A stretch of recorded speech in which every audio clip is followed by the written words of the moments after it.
Seumpama biji sesawi yang ditabur.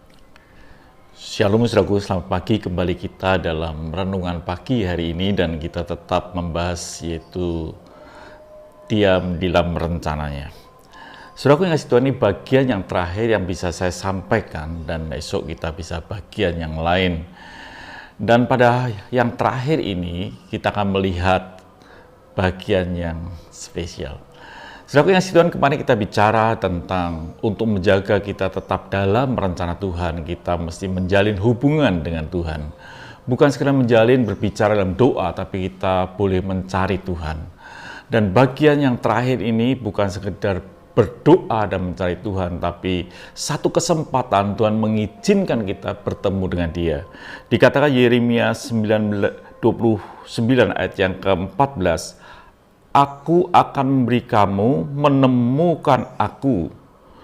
Demikianlah firman Tuhan, dan Aku akan memulihkan keadaanmu. Jadi saudara Tuhan, di bagian ini kalimat Tuhan mengizinkan kita bertemu dengan Dia, itu artinya bahwa kita ini diberi kesempatan untuk berjumpa dengan Dia. Satu kesempatan yang Tuhan berikan karena kita ini bersekutu dengan Tuhan, karena kita ini mencari Tuhan, maka Tuhan akan memberi kesempatan kepada kita.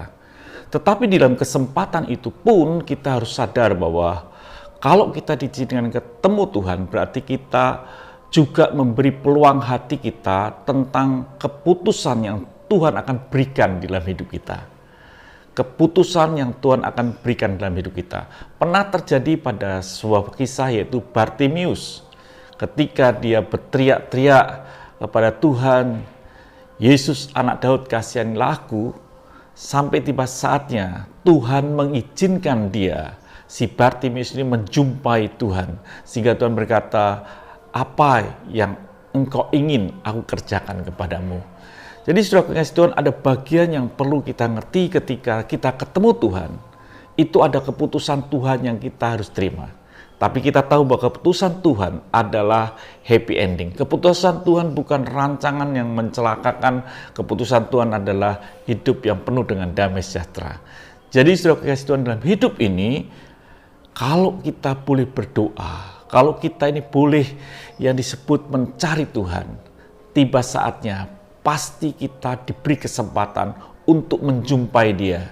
Dan kesempatan yang terjadi dikatakan, dan Aku akan memulihkan keadaanmu. Inilah saudara yang disebut dengan happy ending.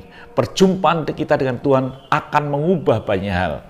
Sudah ingat tentang seorang Nabi Elia ketika dalam kondisi yang paling terpuruk, dan ketika dia dijumpai Tuhan, dia boleh bangkit kembali. Orang yang ketemu dengan Tuhan, orang yang diizinkan berjumpa dengan Tuhan, pasti orang itu akan berubah. Jadi saudara yang kasih Tuhan, tetaplah berdoa di tengah-tengah kesulitan hidupmu, tetaplah mencari Tuhan dalam kehidupan saudara. Akan tiba kesempatan kita akan menjumpai Dia, dalam perjumpaan itu ada pemulihan. Itu yang saya harapkan terjadi dalam kehidupan saudara, di dalam perjalanan hidup ini, bahwa ada yang disebut happy ending kalau kita boleh tinggal di dalam rencananya. Tuhan memberkati saudara, dan sampai jumpa esok pagi. Tetaplah semangat dan tetap tinggal dalam kasih kemurahan-Nya. Haleluya.